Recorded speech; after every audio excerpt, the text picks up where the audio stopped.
এই পুকুরটা শুধু জলধার নয়, স্বপ্ন বুনে চলার এক শান্ত প্রকল্প।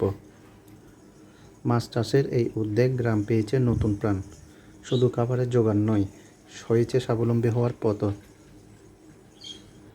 পানির নিচে চলছে নিঃশব্দ এক কর্মযজ্ঞ, আর তার উপরে প্রতিফলিত হচ্ছে আকাশের রং।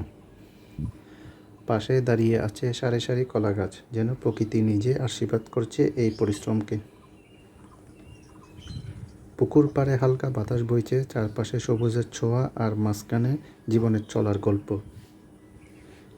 এই প্রকল্প শুধু জীবিকার নয়, এক টুকরো আত্মবিশ্বাস, যেখানে মানুষ নিজের গ্রামে স্বপ্ন গড়ে আর প্রকৃতি হয়ে ওঠে তার সবচেয়ে বড় সঙ্গী।